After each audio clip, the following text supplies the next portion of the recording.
La mayoría de ustedes ya ha oído hablar de la Deep Web, ese rincón oscuro de Internet donde se supone que eres completamente anónimo, libre de vigilancia y con la capacidad de hacer lo que quieras. O al menos eso es lo que te venden. Te dicen que puedes navegar sin dejar rastro, comprar lo que desees sin que te sigan, e incluso acceder a secretos tan oscuros que ni la policía ni las autoridades más poderosas pueden alcanzarte. Pero permítanme contarles mi experiencia, porque lo que yo encontré no es el paraíso de la privacidad, sino una trampa que puede arrastrarte hasta lo más profundo, donde nadie te escuchará. Mi historia comienza hace 5 meses, cuando estaba en mi tercer semestre en la universidad. Yo era un chico común, pero nunca fui de esos que se mezclan con la multitud. Siempre fui ese tipo solitario, el que se ve caminando por los pasillos, siempre con la cabeza baja, evitando el contacto visual, metido en su propio mundo. No tenía muchos amigos. Mi vida social se limitaba a las conversaciones que debía mantener con los profesores o compañeros de clase durante los proyectos grupales. Siempre me sentí más cómodo con las computadoras, entre líneas de código y sistemas complejos, que entendía mejor que a las personas. Desde los 12 años las computadoras me cautivaron. Aprendí a programar por mi cuenta y, con el tiempo, me metí en el mundo de las redes y los sistemas. La curiosidad me llevó más allá de los límites y me volví bastante hábil en lo que muchos considerarían hacking. No era un experto, pero sí sabía lo suficiente como para entender lo que ocurría en los recovecos más oscuros de la red. De hecho, la mayoría de mis amigos ni siquiera sabían de mi habilidad en informática, ya que prefería mantenerme al margen. Una tarde, mientras navegaba por internet sin rumbo fijo, escuché a alguien mencionar la Deep Web. Lo había oído antes, claro, pero no sabía mucho sobre ella. La gente hablaba de este misterioso lugar como si fuera algo fuera de este mundo, un espacio sin reglas donde todo era posible. Me intrigó, no solo por el morbo que causaba la idea de un internet oculto, sino por la posibilidad de acceder a algo tan exclusivo, tan peligroso y prohibido. Después de hacer algunas búsquedas, encontré un par de videos y foros que explicaban cómo acceder a la Deep Web. Enseguida, me di cuenta de lo fácil que era hacerlo. Solo necesitaba descargar Tor, un navegador especial diseñado para acceder a sitios ocultos en la red. Durante horas, me empapé de información, intentando asegurarme de no hacer algo estúpido. Sabía que debía tener cuidado, pero mi curiosidad estaba al borde de la obsesión. Finalmente, decidí dar el paso. Instalé Tor, siguiendo cada indicación al pie de la letra. Mi corazón latía más rápido mientras lo hacía, pero al mismo tiempo sentía una sensación de emoción como nunca antes. En un par de clics ya estaba dentro. El acceso a la Deep Web se desplegó ante mí como un laberinto interminable de páginas y enlaces extraños. Al principio no encontré nada que me sorprendiera. La mayoría de los sitios eran simples foros sobre temas oscuros, pero comunes, como la compra de productos ilegales o debates sobre teorías conspirativas. Pasaron los días y me fui adentrando más en este submundo virtual. Cada clic me llevaba más lejos, a un espacio donde los límites no existían. Había algo fascinante en la idea de estar en un lugar donde nadie podía rastrearme. Sentí que el control sobre mi vida digital estaba al alcance de mi mano. Navegué sin restricciones, pero aún sin encontrar nada realmente perturbador. Hasta que un día, en un foro que parecía más desordenado que los demás, vi un enlace que me llamó la atención: acceso a cámaras web. Al principio me pareció una broma. ¿Realmente alguien se arriesgaría a ofrecer algo tan ilegal y perturbador? Pero no pude resistir la tentación. Piqué el enlace. Lo que vi en esos enlaces fue extraño. Al principio, nada fuera de lo común. Una mujer mayor frente a su computadora, confundida, mirando la pantalla como si intentara entender qué estaba haciendo. Algunos otros enlaces mostraban a personas jugando videojuegos, ajenas a la invasión de su privacidad. Nada que me causara un gran impacto, pero algo en el aire me hizo sentir incómodo. Esa incomodidad creció cuando me di cuenta de que los rostros de algunas de estas personas parecían familiares, como si los hubiera visto en algún lado. No dejé que esa sensación me detuviera y continué explorando, pensando que no había nada realmente peligroso en lo que estaba haciendo. Me sentía invulnerable, protegido por la capa de anonimato que me ofrecía Tor. Sin embargo, había algo extraño en ese sitio. El hecho de que pudiera estar observando a personas sin que ellas lo supieran, el solo hecho de saber que estaba invadiendo la privacidad de alguien, me hizo sentir una especie de culpabilidad, pero no suficiente como para detenerme. Al final decidí dejar de lado esa página y regresar a lo que estaba haciendo antes, pero el ambiente ya no era el mismo. De alguna manera, había despertado algo dentro de mí que no podía ignorar. La atmósfera estaba pesada, como si algo estuviera acechando en las sombras, observándome, esperando. Cerré Tor y apagué mi computadora, tratando de dejar atrás lo que había experimentado. Pero esa noche, mientras descansaba en mi cama, mi teléfono comenzó a vibrar. Miré la pantalla y vi que era una llamada entrante de Skype. Un número desconocido. Pensé que podría ser un amigo que había mencionado que iba a probar la aplicación esa semana. Me sentí un poco extraño, ya que no recibía muchas llamadas, pero mi curiosidad me empujó a contestar. La voz al otro lado de la llamada no era la de un amigo. Era de un hombre al que nunca había visto antes. Su rostro apareció en la pantalla con una sonrisa inquietante, como si estuviera disfrutando de algo que yo no entendía. No dijo nada. Solo sonrió, de manera perturbadora, como si supiera más de mí de lo que yo quería que supiera. El miedo me recorrió la espina dorsal. La sensación de estar siendo observado creció instantáneamente. Colgué la llamada, pero mi corazón seguía latiendo con fuerza.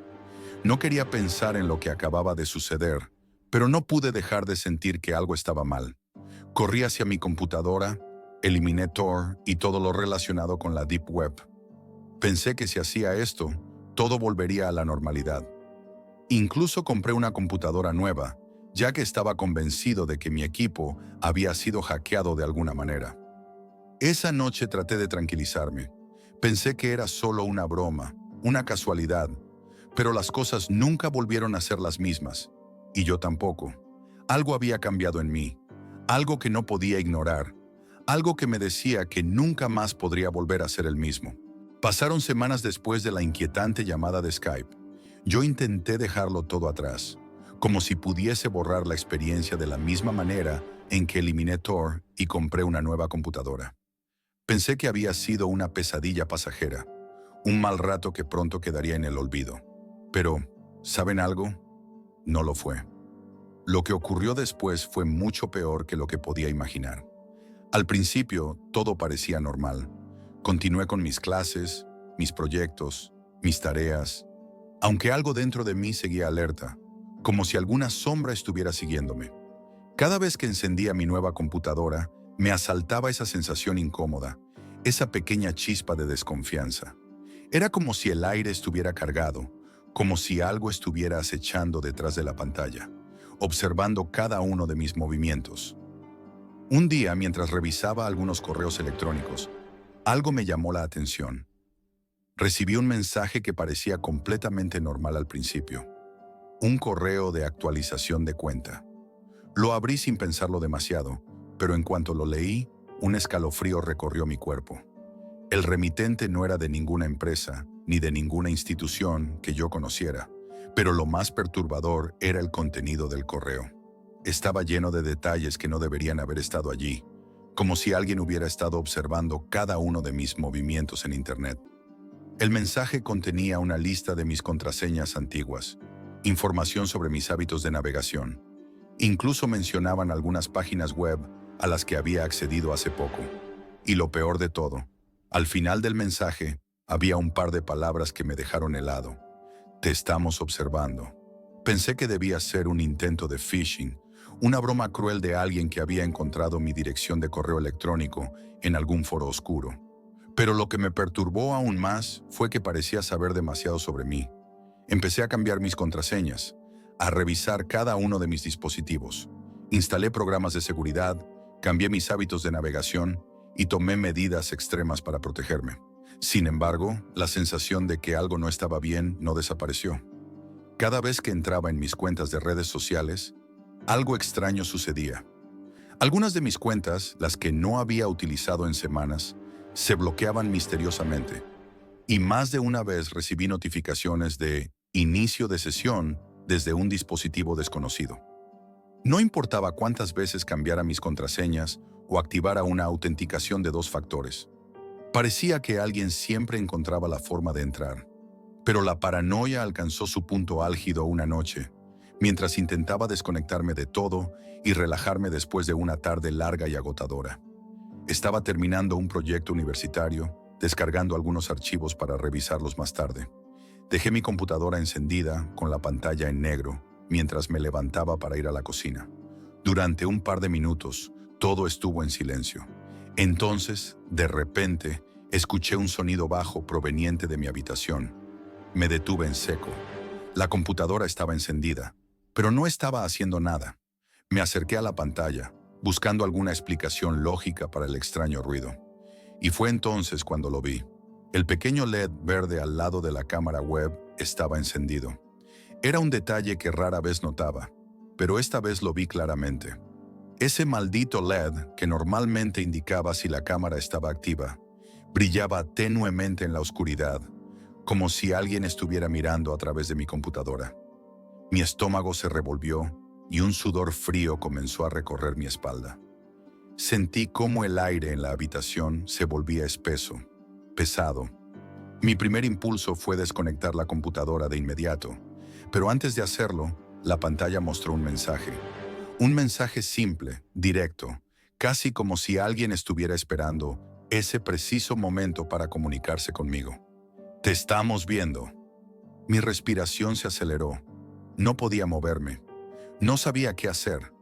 ¿Quién estaba detrás de todo esto? ¿Cómo lo estaban haciendo? ¿Qué querían de mí?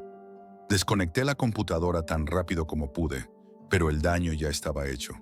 Mi mente empezó a pensar en todo lo que había hecho en la Deep Web. ¿Había dejado algún rastro? ¿Había entrado en contacto con alguien o algo que ahora me estaba acechando? La idea de que podría estar siendo vigilado de forma constante me atormentaba. No podía escapar de esa sensación, de la constante mirada invisible que sentía sobre mí. Esa misma noche me sentí incapaz de dormir. Cada ruido, cada sombra, cada parpadeo de luz en la calle me hacía pensar que alguien estaba ahí, observando. Decidí que debía hacer algo al respecto, algo más que cambiar contraseñas y reforzar la seguridad de mis dispositivos. Llamé a un amigo, un tipo que conocía desde hace años. Aunque no era un hacker como yo, sabía mucho de seguridad cibernética. Al principio, cuando le conté lo que había estado pasando, me miró como si estuviera exagerando. Pero cuando le mostré el correo y le expliqué sobre el mensaje en mi pantalla, cambió de actitud. Juntos comenzamos a investigar, a revisar todo mi sistema. Al principio, parecía que no había nada fuera de lo común, pero al profundizar más, encontramos algo aterrador. Varios programas espía ocultos en mi computadora. No solo eso, sino que algunos de estos programas llevaban semanas transmitiendo información desde mi equipo. Estaba siendo espiado sin mi conocimiento. Al eliminar los programas maliciosos, mi amigo me dio un consejo que jamás olvidaré. Nunca pienses que estás realmente a salvo en Internet, sobre todo en la Deep Web.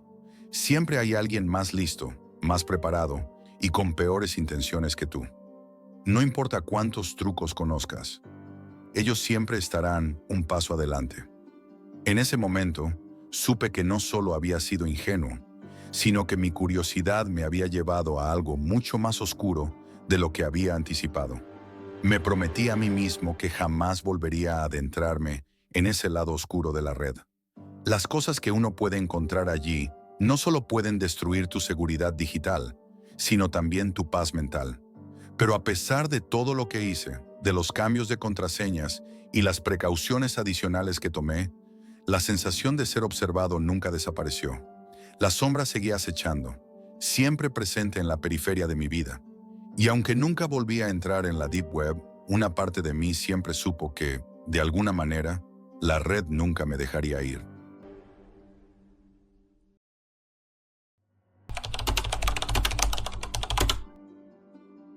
Mi nombre es Jack, y lo que estás por leer no es solo una historia de advertencia. Es una pesadilla real, una experiencia de la que nunca me recuperaré por completo. Si alguna vez piensas en adentrarte en la Deep Web por curiosidad o emoción, te pido que pienses 2 veces, porque yo aprendí la lección de la manera más aterradora posible. Era un día normal, un día como cualquier otro, cuando mis amigos Ethan, Miles y Derek empezaron a hablar de algo que había estado flotando en las sombras del Internet, la Deep Web. Yo había oído rumores, claro, historias vagas sobre gente que se adentraba allí, pero nunca había tenido el valor o la necesidad de buscarla. La verdad, ni siquiera entendía cómo funcionaba, pero cuando mis amigos empezaron a hablar de las cosas que habían encontrado, algo dentro de mí se encendió. ¿De qué estábamos hablando exactamente? Es otro Internet, Jack, dijo Ethan, con una sonrisa que intentaba parecer nerviosa, pero que, en realidad, era más de emoción que de preocupación. No es como la web normal. Hay cosas ahí que ni te imaginas. Me explicó que la web común, la que todos usamos, es solo una pequeña fracción de lo que realmente hay. El 3%. El resto está oculto, lejos de los ojos de la mayoría de las personas, y solo se puede acceder a través de algo llamado Tor. Es un navegador que oscurece tu rastro, haciéndote casi invisible. Lo que me dijo a continuación hizo que mi curiosidad creciera aún más. En la Deep Web puedes encontrar foros donde se enseña hacking, trucos para conseguir cosas ilegales, hasta cómo hacer metanfetaminas. Claro, en ese momento me reí.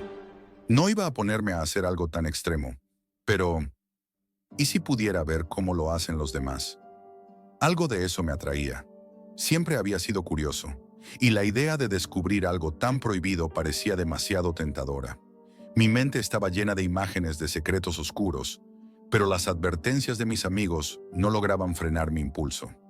Solo entra en Tor y mira por curiosidad. Pero no vayas muy lejos, ¿vale? Me dijeron, como si eso fuera a ser fácil. ¿Qué tan peligroso podría ser explorar algunos foros? Así que esa tarde, después de llegar a casa, lo hice. No podía quedarme con la curiosidad. Me conecté a mi computadora, descargué Tor y siguiendo las instrucciones de mis amigos, logré entrar. La emoción era palpable. La ansiedad era como una descarga eléctrica corriendo por mi cuerpo. Lo primero que me mostraron fue la famosa Hidden Wiki. Era una página llena de enlaces oscuros, una especie de índice de todos los sitios oscuros y peligrosos de la Deep Web. En ese momento me advirtieron: no te adentres demasiado, Jack. No sabemos qué puede haber ahí. Pero mi curiosidad era más fuerte que cualquier advertencia.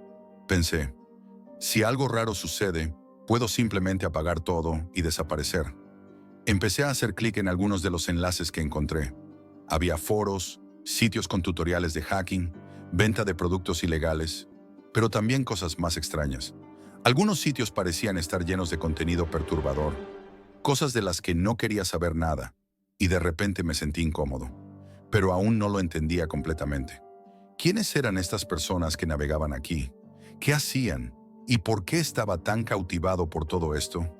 Fue en ese momento que encontré algo que parecía completamente fuera de lugar. No era un foro ni un tutorial. Era una página simple, rudimentaria, con un diseño que parecía sacado de los primeros días de Internet. Algo que un niño con conocimientos básicos de HTML podría haber creado. Pero a medida que revisaba más de cerca el código fuente, vi algo raro. Un enlace que, al abrirlo, pedía una contraseña para acceder. ¿Por qué tendría que ser secreto? Pensé. Eso solo aumentaba mi interés. Al principio traté de ignorarlo, pero no pude. Me acordé de todo lo que me habían dicho. En la Deep Web siempre hay cosas que no entiendes de inmediato. Así que me metí en el código fuente. Después de un par de minutos buscando, encontré lo que parecía una cadena en binario. Es una contraseña, me dije. Decidí descifrarla. Y lo hice. Al escribirla en el cuadro de contraseña, lo que sucedió fue tan rápido que no lo pude procesar de inmediato. Mi pantalla se congeló. La computadora se detuvo completamente. Yo estaba paralizado. ¿Qué había hecho? Pensé, con la cabeza a 1000 por hora. Una ventana apareció en mi pantalla. Al principio pensé que era un video, un enlace a algo más, pero luego me di cuenta de que no. El hombre en la pantalla me estaba mirando, y lo peor de todo, sabía mi nombre. Mi corazón se detuvo por un segundo. Era como si el aire de la habitación hubiera desaparecido. La cámara de mi computadora se encendió sin que yo la activara. ¿Qué estaba pasando? Él sonrió. Te estamos observando, Jack, dijo. Me paralicé.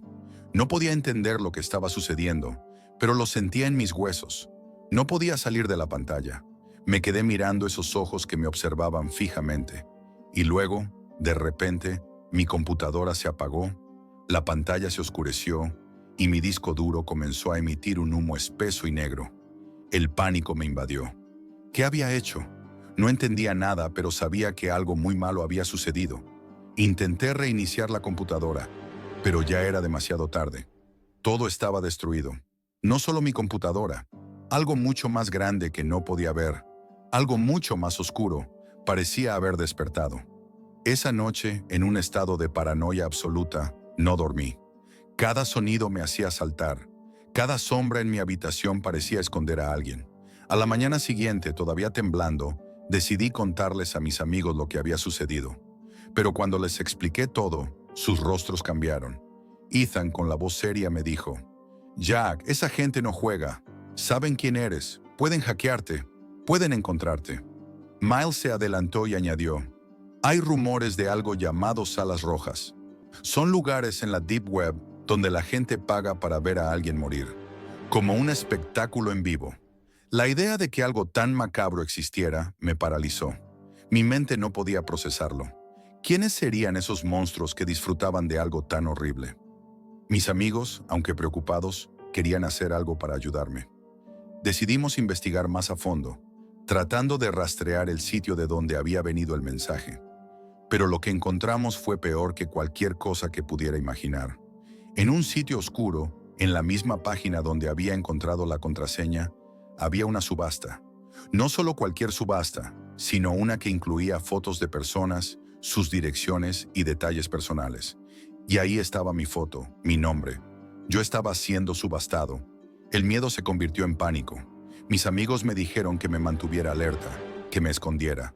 Pero no podía dejar de pensar en lo que ya había descubierto. Mi vida estaba en juego. Cada vez que el teléfono sonaba, mi cuerpo se tensaba. ¿Serían ellos? Había pasado menos de una semana desde que todo comenzó, pero ya no sabía en quién confiar. Mi vida se había vuelto un torbellino de ansiedad y paranoia. Y lo peor era que, en algún lugar oscuro, estaban esperando por mí. La pesadilla no terminó. De hecho, apenas comenzaba. Mis amigos y yo intentamos mantener la calma, pero la sensación de ser vigilado estaba por todas partes. Cada vez que miraba alrededor, sentía que alguien, en algún lugar, me estaba observando. La paranoia se fue apoderando de mí, lentamente, como una sombra que nunca desaparecía. La gente con la que me había topado en la Deep Web no era algo que pudiera simplemente olvidar. El hombre que había aparecido en mi pantalla, su sonrisa maliciosa y esas palabras que me helaron la sangre. Te estamos observando, Jack. Lo peor vino después. Durante los días siguientes empecé a notar pequeños detalles inquietantes.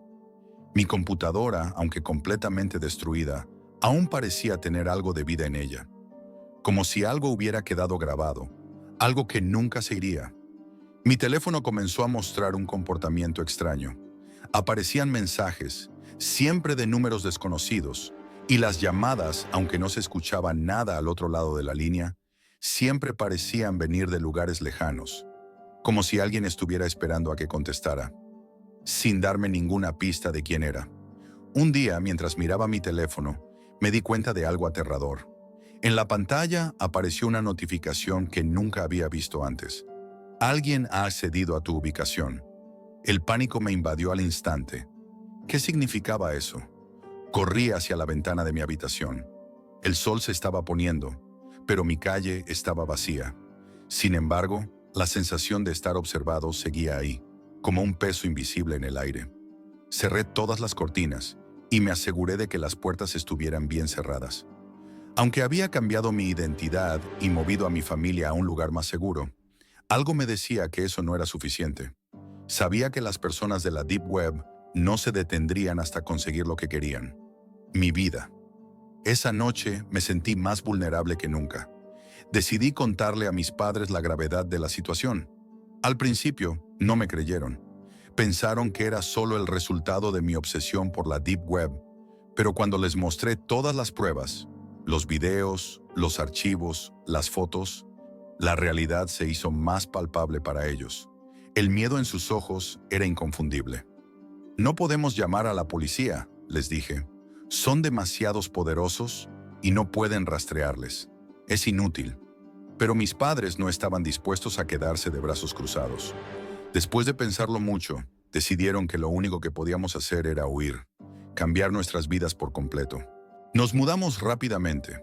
Encontramos una casa en un área remota, alejada de todo, un lugar aislado que nos ofreciera la seguridad que pensábamos que necesitábamos. La casa estaba destartalada, casi como si alguien hubiera querido que pasáramos desapercibidos. No compramos la propiedad a nuestro nombre, claro. No podíamos arriesgarnos. Cambiamos todo, incluso nuestros números de teléfono y la dirección de correo electrónico. La vida que conocíamos se había desvanecido. Ya no éramos quienes éramos. Pero a pesar de todo esto, el miedo persistía. Sabía que lo peor aún no había pasado. Lo que no esperábamos era que esa huida no fuera suficiente. Un par de semanas después, mientras intentaba relajarme con un poco de música, encendí mi computadora. Lo primero que noté fue que mi conexión a Internet era más lenta de lo normal. Pensé que era por la nueva ubicación, pero cuando miré más de cerca, algo estaba muy mal. Un archivo, sin nombre ni extensión, apareció de repente en mi escritorio. No lo había descargado. No sabía cómo había llegado allí. Mi pulso se aceleró. Hice clic en el archivo sin pensar. La pantalla parpadeó y de inmediato apareció una ventana con un mensaje espeluznante. Te estamos observando, Jack. No puedes escapar. El miedo me paralizó. Mi respiración se hizo más rápida. Mi corazón latía con tanta fuerza que sentía que podría salir de mi pecho. La ventana mostró una imagen de mí en el refugio, de mi familia y de nuestra nueva dirección. No entendía cómo, pero los detalles que contenían esos datos eran precisos. Cada rincón del refugio había sido mapeado, y mi ubicación exacta estaba siendo transmitida en tiempo real. Fue entonces cuando se reveló lo peor de todo. En la esquina de la pantalla, vi un mensaje de texto en un chat en vivo, repleto de personas que comentaban sobre mí.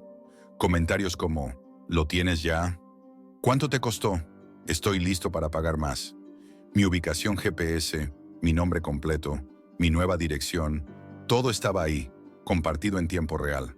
Esa información no había salido de ninguna búsqueda en Google. Alguien había estado observando todo el tiempo.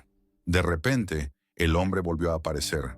La misma cara, la misma sonrisa macabra, y en la pantalla apareció el mensaje. Vendido. $50,000. El terror se apoderó de mí por completo. El mensaje era claro. Habían llegado a mí. Ya me habían vendido. Sin poder soportarlo más, corrí hacia mis padres y les mostré lo que había sucedido. El miedo era palpable en sus ojos. Sabían que ya no podíamos quedarnos allí. De inmediato nos dirigimos a la comisaría con la esperanza de que la policía pudiera ayudarnos. Sabíamos que la situación estaba más allá de nuestra capacidad para manejarla. Al principio, la policía no nos creyó. Pensaron que estábamos exagerando, que tal vez era solo una broma o algún tipo de juego en línea. Pero cuando les mostramos las pruebas, el archivo, los videos, los registros de los chats, sus rostros cambiaron. Llamaron a un número al azar que figuraba en la base de datos. Un número que se había encontrado en el sitio donde mi vida estaba siendo subastada. Lo que sucedió a continuación es confuso. No sé mucho sobre lo que hicieron las autoridades, pero puedo decir que lo que comenzó como una simple queja se convirtió en una investigación profunda. Había algo grande en marcha, y nosotros estábamos atrapados en medio de ello. Al parecer, los oficiales de policía habían identificado a varias personas que en un principio pensaban que eran inofensivas. Pero la información que nos proporcionaron fue reveladora. Ellos sabían más de lo que pensábamos. Un par de días después, llegamos a una conclusión desgarradora. No estábamos a salvo. Mis padres, mis amigos y yo, todos estábamos siendo observados, desde cada rincón, desde cada sombra. Nos obligaron a mudarnos, esta vez a un búnker oculto, completamente protegido por oficiales. En cada puerta había guardias, en cada ventana, cámaras de seguridad. El refugio se convirtió en nuestra nueva realidad. La sensación de estar atrapado en una pesadilla interminable me persigue cada día. El hombre que me vendió por $50,000, el rostro que aparece en la pantalla, su voz burlona, nada de eso ha desaparecido. Aunque esté bajo protección, sé que no soy libre. No hasta que ellos lo decidan. ¿Y si nunca desaparecen? ¿Y si algún día alguien viene por mí con la promesa de algo aún más grande que dinero? Solo el tiempo lo dirá. Mientras tanto, espero que esta historia sirva como advertencia. Si alguna vez decides explorar la Deep Web, recuerda, hay puertas que una vez abiertas no pueden cerrarse. Si escuchas de un caso de desaparición, si ves mi nombre en las noticias, sabrás lo que pasó. Y si algún día alguien toca tu puerta, no olvides que, a veces, los peores monstruos no están en las sombras, sino frente a ti.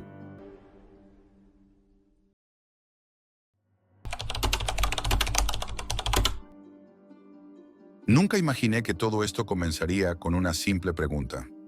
¿Alguien ha oído hablar del hombre masticable? La primera vez que la escuché fue en un foro en línea, uno de esos en los que la gente comparte historias extrañas y fenómenos inexplicables. La comunidad, al parecer, estaba llena de personas que compartían una obsesión con lo paranormal. Me habían hablado de estos lugares, pero nunca había creído que lo que encontraría aquí sería tan real. Tomás fue quien me habló de este sitio. Sabía que había algo en él que me llamaría la atención. Tienes que entrar. Aquí son diferentes, me dijo.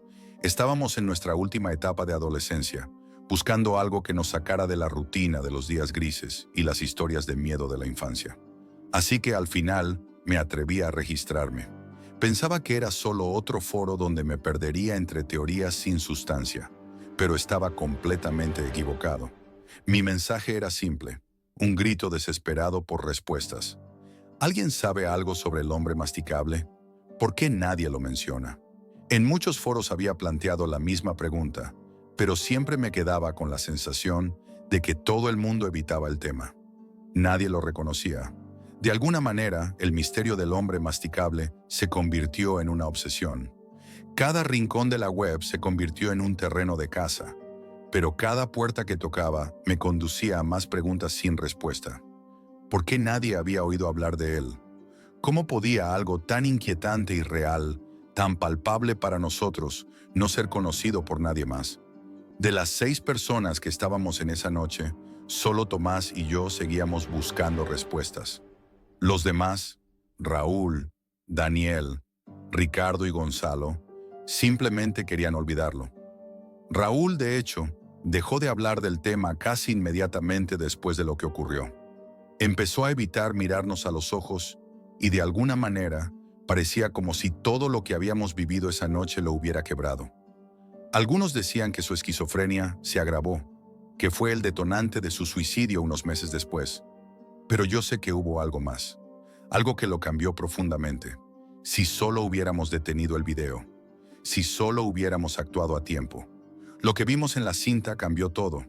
Y lo peor es que, después de años de investigación, aún no tengo ni la más mínima idea de qué fue lo que realmente sucedió.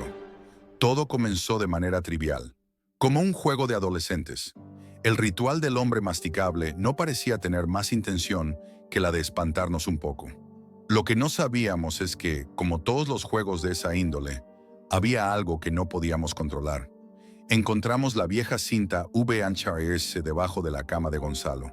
La etiqueta no decía mucho, solo CM887, un código extraño que no significaba nada para nosotros. Al principio, Gonzalo había bromeado con que su padre la había dejado allí, pero algo en sus ojos, esa mirada nerviosa cuando la encontramos, me hizo pensar que sabía algo que no nos estaba diciendo. En el fondo de mi mente, algo comenzó a sospechar. Sin embargo, nuestra curiosidad adolescente nos impulsó a ponerla en el reproductor de VHS. La imagen en la pantalla era granulada, como si el video hubiera estado guardado durante décadas. Aunque solo tenía unos pocos años de antigüedad. Era un video casero, filmado en lo que parecía un sótano o un ático de los años 80. Las chicas en el video, vestidas a la moda de la época, parecían nerviosas, como si estuvieran a punto de hacer algo importante, aunque al principio no sabíamos exactamente qué. La chica rubia, Clara, miraba a la cámara con una sonrisa algo inquietante, diciendo algo que nunca olvidaremos. Hola, soy Clara. Obviamente todos ustedes han oído hablar del hombre masticable. Y ahí, en ese momento, cuando esas palabras salieron de su boca, todo cambió. Nunca habíamos oído hablar del hombre masticable. Fue un murmullo colectivo entre nosotros, una sensación extraña que se apoderó de la habitación. Nadie reconocía el nombre, pero Clara continuó hablando, segura de sí misma, como si estuviéramos viendo algo que ya debíamos conocer.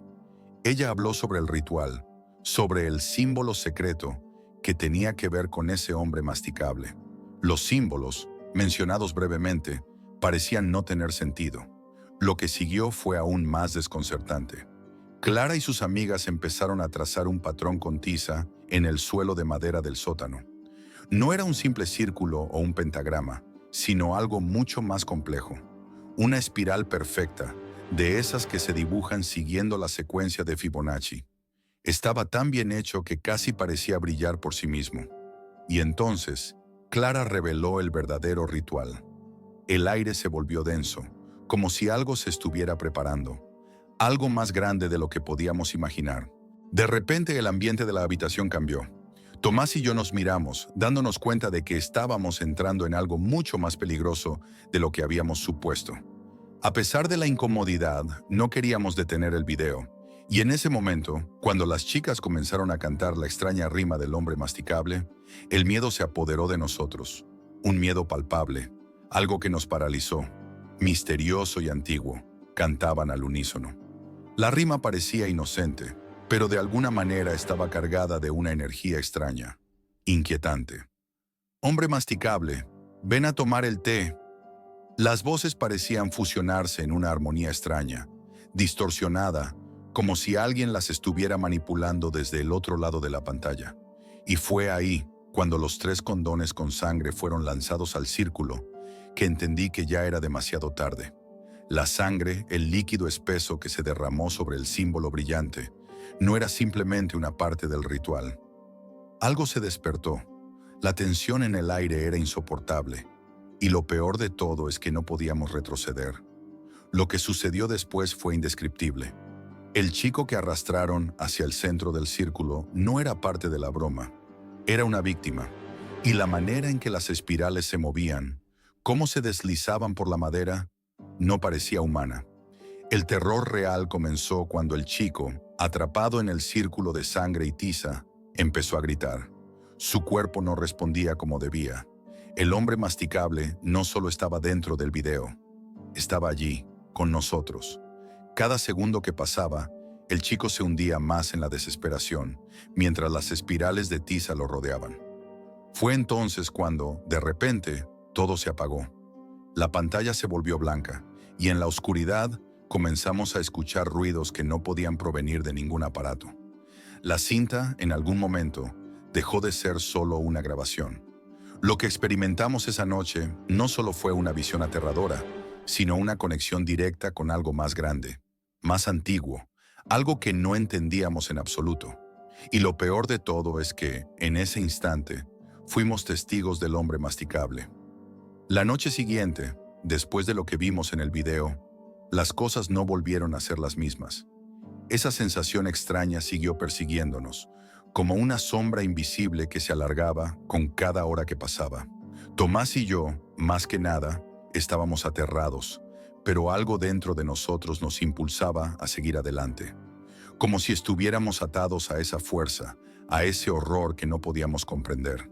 A las 3:14 de la madrugada, después de horas de estar inmóviles, escuchamos el primer ruido. Un susurro apenas audible, pero suficiente para que nos helara la sangre. Pensamos que era el viento, una corriente fría entrando por la ventana abierta, pero el aire estaba inusualmente cálido. A medida que la noche avanzaba, los ruidos se hicieron más claros, más distintos. No era solo el crujir de la casa ni los sonidos de los árboles afuera. Era como si algo estuviera en movimiento dentro de las paredes. ¿Escuchaste eso?, le pregunté a Tomás, que estaba completamente blanco. Su respiración era pesada, como si tratara de mantener la calma, pero sus ojos traicionaban su miedo. Ya no era solo miedo, era desesperación. Algo había cruzado un límite. Tomás, que en un principio había sido el más escéptico, comenzó a decir cosas que no entendíamos. Había hablado de siluetas que había visto, de figuras que se deslizaban por las esquinas de la habitación. Yo traté de restarle importancia, pero algo dentro de mí sabía que todo lo que estaba sucediendo ya no tenía una explicación lógica. Lo que siguió fue aún peor. La primera desaparición. Raúl. Nadie en el grupo había anticipado que las cosas llegarían tan lejos. Cuando Raúl dejó de asistir a la escuela, nos preocupamos, pero lo que realmente nos sorprendió fue cómo lo vimos por última vez. En la cinta, Raúl parecía no estar del todo el mismo. No era solo el miedo en sus ojos, era algo más, algo que lo hacía parecer distante, como si se estuviera desvaneciendo lentamente. Al principio pensábamos que era parte del juego, que la paranoia lo había alcanzado antes que a nosotros, pero pronto nos dimos cuenta de que no era una simple broma. Raúl no estaba en su casa, nadie lo veía. Las llamadas no se respondían, y cuando por fin conseguimos entrar en su habitación, algo nos golpeó con fuerza. El lugar estaba en total desorden, como si una fuerza ajena hubiera destruido todo a su paso. Los libros, los papeles, las sillas. Pero lo que nos dejó sin aliento fue su diario, abierto sobre la cama. Las páginas estaban llenas de garabatos y dibujos que no tenían sentido. El hombre masticable era un tema recurrente. No solo el nombre, sino una representación, un símbolo dibujado una y otra vez. En medio de la desesperación, uno de los dibujos me hizo detenerme. Un hombre con una mandíbula distorsionada, y sus manos eran como garras, cubiertas por una capa oscura que parecía moverse. En ese momento, algo dentro de mí se rompió. La imagen era tan inquietante que supe que ya habíamos cruzado la línea. Lo que sucedía no era solo producto de nuestra mente. Algo más estaba en juego. A la mañana siguiente, el video que habíamos grabado en la casa de Gonzalo apareció en mi teléfono. Nadie lo había subido, nadie lo había enviado. Simplemente estaba allí. Y el contenido del video era impensable. En la grabación, yo y Tomás estábamos sentados en la misma habitación en la que habíamos visto la cinta original, pero había algo extraño en el ambiente. Las paredes se veían diferentes, más desmoronadas, como si estuviéramos dentro de una casa que no pertenecía al tiempo presente. Y en el fondo, detrás de nosotros, estaba él, el hombre masticable, de pie, observándonos. Era una figura alta, esquelética. Su rostro era borroso, pero sus ojos eran rojos. Tan rojos que me resultó imposible mirarlos por más de un segundo. Lo peor de todo es que, en el video, el hombre masticable nunca hizo un solo movimiento. Solo estaba allí, mirándonos. No podía quitarme la sensación de que había estado observando desde el principio, desde el momento en que tomamos la cinta de Gonzalo, como si nos estuviera esperando. La llamada de Gonzalo vino poco después. Estaba llorando, temblando. ¿Lo viste? Fue lo único que pudo decir antes de colgar. Cuando tratamos de llamarlo de nuevo, su teléfono ya estaba apagado. Decidimos ir a su casa, temiendo lo peor, y lo que encontramos fue una imagen grotesca. La puerta de su casa estaba entreabierta, y dentro todo estaba en completo silencio. La luz del vestíbulo parpadeaba intermitentemente, como si hubiera algo mal en el circuito eléctrico, pero al entrar nos detuvimos en seco. El vestíbulo estaba vacío, pero en el suelo había algo, una especie de mancha viscosa, algo que no podíamos identificar. A medida que nos acercamos, el olor era nauseabundo, algo ácido y putrefacto que nos hizo retroceder. Al principio pensábamos que era simplemente una broma de mal gusto, pero al mirar más de cerca, la forma de la mancha comenzó a tomar otra dimensión. En el centro de la mancha había una figura, una pequeña muñeca rota, con un solo ojo intacto, mirando directamente hacia nosotros. Tomás no pudo aguantar más. Se echó atrás, pálido como nunca lo había visto. Había algo en esa muñeca, algo extraño, que no nos dejaba respirar. Decidimos salir rápidamente, pero cuando cruzamos el umbral de la puerta, la mancha comenzó a moverse. Lentamente, casi imperceptible, como si algo estuviera deslizándose por debajo. El miedo real nos alcanzó ahí. Fue en ese momento cuando supe que no podríamos escapar de todo esto. El hombre masticable ya había comenzado a marcar sus pasos, y nosotros éramos los siguientes. Pero lo peor de todo era que ya no estábamos buscando respuestas.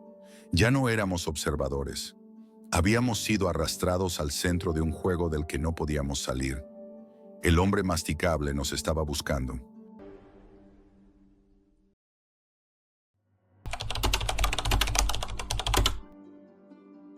Me llamo Jack y soy un tipo como cualquiera, salvo por una cosa. Desde pequeño, los ordenadores fueron mi vida. Mientras otros niños jugaban en las calles, yo pasaba horas frente a la pantalla, armado con una soldadora y un destornillador, desarmando viejas máquinas para entender cómo funcionaban. Tenía 9 años cuando construí mi primera computadora, y a los 15 ya podía programar a la perfección, resolver problemas de hardware y navegar por los rincones más oscuros de Internet. Pero no me conformaba con solo aprender. Mi obsesión era adentrarme en el núcleo de todo lo digital. Por alguna razón, siempre quise descubrir lo que no debía ver. Mis amigos me conocían como el genio de la informática, el tipo a quien acudir si tenías un problema con tu cuenta de red social o si tu canal de YouTube había sido hackeado. Como un experto en piratería informática, me volví conocido en el mundo clandestino. Las solicitudes de ayuda no tardaron en llegar y con el tiempo inicié mi propio negocio ilegal de recuperación de cuentas, recuperando acceso por tarifas que solo los más desesperados podían pagar. En los primeros días de YouTube, los piratas informáticos eran una plaga. Las cuentas desaparecían de la nada y muchos creadores de contenido se enfrentaban a ataques sistemáticos. Las denuncias de derechos de autor eran usadas como una excusa perfecta para cerrar canales de forma masiva. Era una época peligrosa para cualquier persona que quisiera destacar en la plataforma. A medida que profundizaba en este submundo digital, fui adquiriendo más habilidades. Pronto me di cuenta de que no solo estaba resolviendo problemas de otros, sino que también me había convertido en un experto en penetrar en sistemas más complejos. Fue entonces cuando escuché hablar por primera vez de la Deep Web. Las historias eran como un canto de sirena, una mezcla entre mito urbano y fascinación morbosa. La mayoría de la gente pensaba que era solo una broma o una exageración, pero yo sabía que algo de verdad había detrás de esos rumores.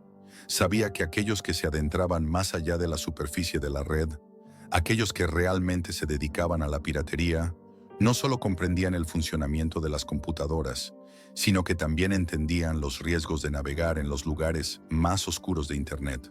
La Deep Web es un lugar donde nada es lo que parece. Si Google es la fachada visible de la web, la Deep Web es el subsuelo, una zona oculta en la que todo lo ilegal y macabro parece estar a solo un par de clics de distancia, desde el tráfico de armas hasta la compra de drogas, pasando por los servicios más oscuros que ni siquiera puedo describir sin sentir una punzada de angustia. Sabía que si quería ser un verdadero hacker, necesitaba conocer esos rincones oscuros. Y así lo hice. Mi primer contacto con la Deep Web no fue ni tan dramático ni tan oscuro. Simplemente quería conseguir una tarjeta gráfica barata y conocí a algunos vendedores en esa zona oscura que ofrecían piezas a precios increíblemente bajos. Pensé que si ya había hackeado cuentas y sistemas, ¿por qué no iba a comprar algo legal a través de esa red? La transacción fue rápida, casi demasiado fácil, y todo parecía funcionar sin problemas. Pero por alguna razón, eso solo alimentó mi curiosidad. Después de la compra, decidí explorar más. Navegué por varios foros, donde la gente discutía teorías conspirativas. Había de todo, desde extraterrestres hasta el rumor de que ciertos líderes mundiales eran en realidad reptilianos disfrazados. Era una mezcolanza de paranoias, pero algo en mí me decía que debía adentrarme aún más, buscar algo que estuviera más allá de lo ordinario, algo que me mostrara el verdadero rostro de la Deep Web. Una noche, mientras navegaba entre esas páginas oscuras, encontré un enlace que llamó mi atención. Estaba resaltado en rojo, un claro indicativo de que era algo importante. Lo que vi en ese momento fue lo que marcó el antes y el después de mi vida. ¿Por qué hice clic en ese enlace? No lo sé. Tal vez era la curiosidad o tal vez el hecho de que nunca había sido tan fácil acceder a lo prohibido. No obstante, lo hice, y mi destino quedó sellado. El enlace me llevó a una página en blanco, casi vacía, con dos archivos titulados Granja 1 y Granja 2. Pensé por un segundo que podría tratarse de un error o incluso de un sitio caído. Sin embargo, algo dentro de mí me empujó a hacer clic en Farm 1. En ese instante la pantalla cambió y lo que vi fue algo que jamás podré borrar de mi mente. Una transmisión en vivo. La imagen era simple pero extraña. Una habitación completamente blanca con una sola silla en el centro. Mi instinto me dijo que cerrara la ventana, pero algo me mantenía pegado a la pantalla. En ese momento, una figura apareció en la pantalla. Un hombre vestido completamente de negro, con una máscara de aspecto inquietante. La forma en la que se movía, la calma con la que hablaba, todo era aterrador. Y sus palabras: bienvenidos al Palacio de Satán. Para los miembros que regresan, estamos encantados de tenerlos de vuelta. Y para los nuevos les damos la bienvenida. Mi sangre se heló en ese instante. Sentí un nudo en el estómago, pero no pude apartar la mirada. Algo no estaba bien, pero no podía dejar de mirar. El hombre, tras esas palabras, salió de la habitación y regresó con una mujer atada, sus ojos vendados. La habitación estaba en silencio, pero la tensión era palpable. Fue entonces cuando una de las personas en el chat comenzó a escribir: «¡Córtale el dedo!», y los mensajes comenzaron a llenarse de sugerencias cada vez más perturbadoras. Mi cabeza no podía procesar lo que veía. El hombre sacó un cuchillo de carnicero, lo observó brevemente como si lo examinara, y luego comenzó a limpiarlo. En ese momento la mujer comenzó a gritar. Unos segundos después, la cámara enfocó su mano, y vi cómo el hombre cortaba uno de sus dedos con una precisión aterradora. La mujer lloraba, suplicando por su vida, pero el hombre parecía inmune a su sufrimiento. El chat estalló en una oleada de comentarios. Algunos pedían más violencia, otros simplemente observaban como si fuera un espectáculo. Yo, paralizado, no podía creer lo que estaba presenciando. Los mensajes seguían llenando la pantalla, cada uno más perturbador que el anterior. Alguien sugirió cortar un trozo del pecho de la mujer, y el hombre lo hizo. La sangre brotó, y los gritos de la mujer se mezclaban con las risas macabras de los espectadores. En ese momento, algo dentro de mí se rompió, y decidí que debía hacer algo. Escribí en el chat: «¿Qué diablos están haciendo? Son unos enfermos. Esto lo voy a reportar». Pero en cuanto presioné enviar, todo cambió. La pantalla se volvió negra y un nuevo mensaje apareció en el chat: «Reportar esto solo será una sentencia de muerte para ti». El miedo se apoderó de mí. No sabía qué hacer. Sabía que me habían visto, que me habían identificado. El control de mi computadora ya no estaba en mis manos. Intenté cerrar la ventana, pero no pude. El sistema me estaba controlando y mi única opción era desconectar mi computadora. Lo que no sabía en ese momento es que ese sería solo el comienzo. Los días que siguieron a esa noche fueron un torbellino de ansiedad y paranoia. Mi mente no dejaba de dar vueltas a lo que había visto. La imagen de esa mujer atada en la silla, los gritos desesperados que aún resonaban en mi cabeza, el cuchillo cortando carne. No podía sacudirme esa sensación de terror. Cada vez que cerraba los ojos, revivía esos momentos con una claridad escalofriante. Algo me decía que había hecho un error irreparable, algo que ya no podía deshacer.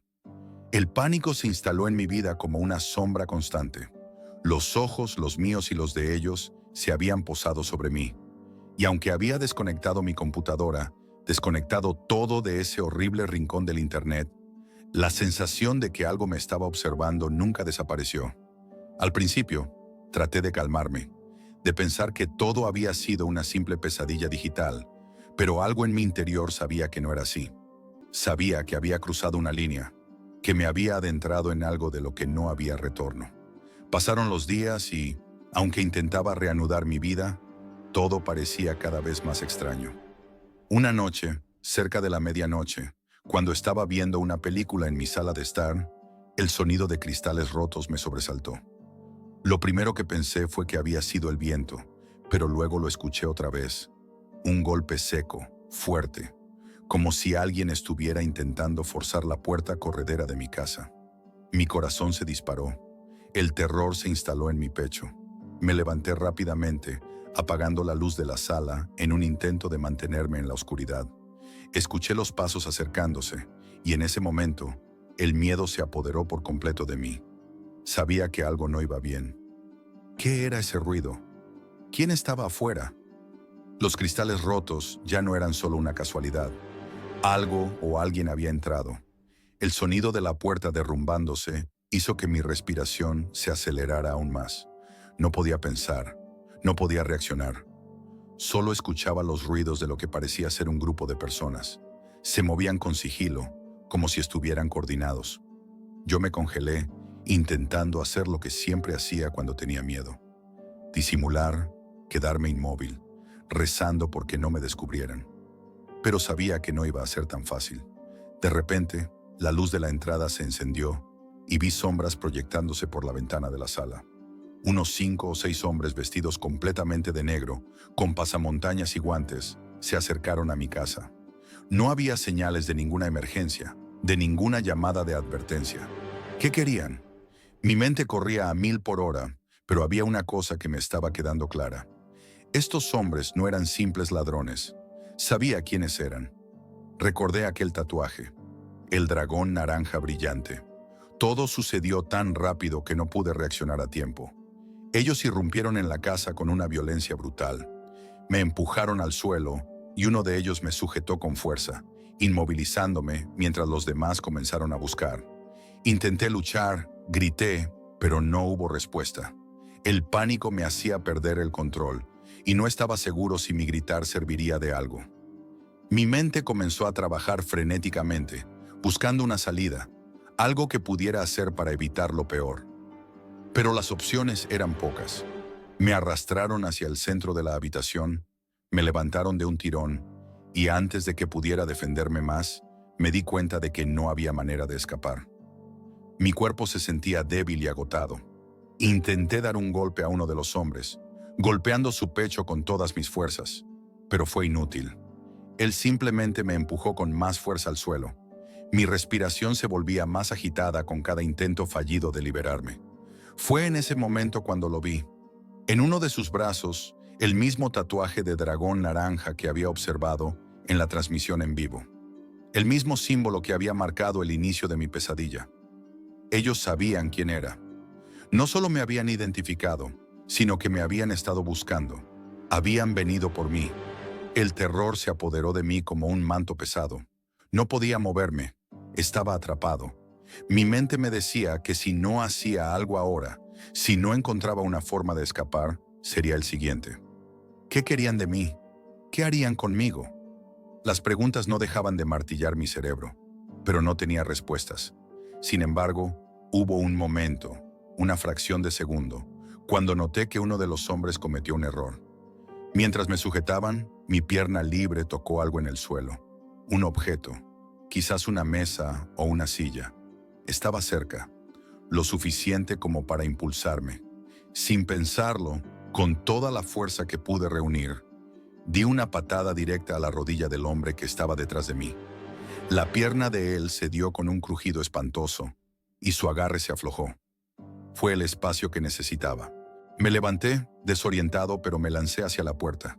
La adrenalina me permitió moverme más rápido de lo que había imaginado. Corrí con todas mis fuerzas sin mirar atrás. Mi única meta era salir de allí, y lo logré. Salí corriendo por la entrada trasera, cruzando el jardín en busca de refugio. Corrí sin parar hasta que llegué a la casa de un amigo que vivía cerca. Golpeé su puerta con fuerza, respirando pesadamente. Mi amigo me abrió y pude ver la preocupación en su rostro al verme tan desorientado. Le conté todo, sin poder calmarme. Llamamos a la policía de inmediato, pero cuando llegaron, ya no había rastro de los hombres. Desaparecieron tan rápidamente como habían llegado. A pesar de que los agentes tomaron mis declaraciones, no hubo avances.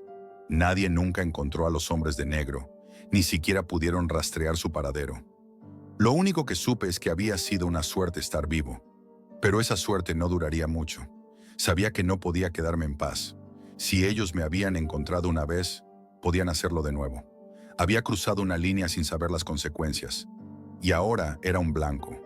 La Deep Web me había marcado. Esa red infernal estaba demasiado cerca de mi vida. Si pensaba que todo había terminado esa noche, estaba muy equivocado.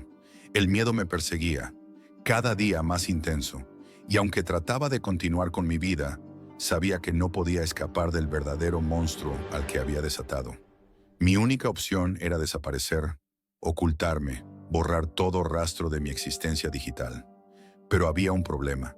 En la Deep Web es difícil escapar de tus propios fantasmas.